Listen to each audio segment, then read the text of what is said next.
think for every person it's very different, their experience is very different. So a lot of people think domestic abuse is just violence, and it isn't. It can be honour-based, it can be controlling behaviour, it can be financial abuse. There's all different aspects. We need to consider the fact that victims of domestic abuse are not homogenous.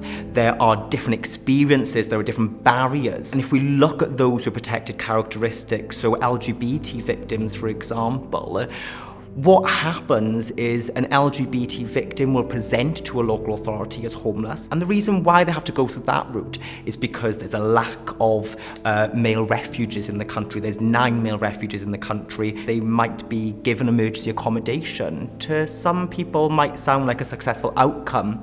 However, for an LGBT person to be told that they're going into an emergency accommodation with shared facilities, with people they don't know, that is terrifying.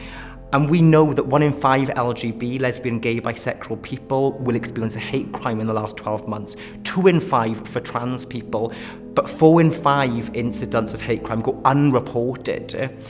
And this is exactly what happens in these emergency accommodations. LGBT people are put into these temporary accommodations. They risk hate crime. They risk antisocial behaviour. They risk increased abuse based on their gender identity or their sexual orientation. The family I came from, it's about reputation and honour and everything. It was just the pressure, the environment, the culture, the tradition we live in.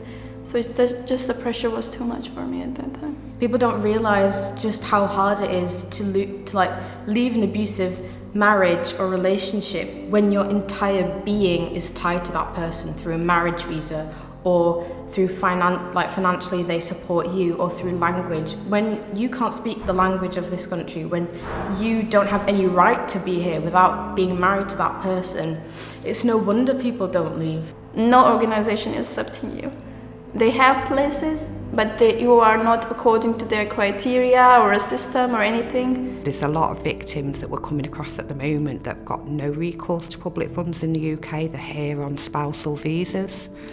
So they have no rights. They're being threatened with, by their other half.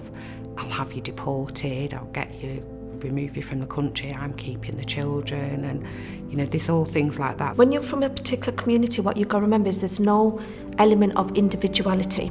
You are part of a family, a community, and with these communities the abuse can be slightly different. You don't tend to have one abuser, you have multiple abusers, and it could be family members and it could be within the UK and abroad. So what you find in those places is people from the community will ostracise them, so you'll find them in other areas that are probably not as diverse.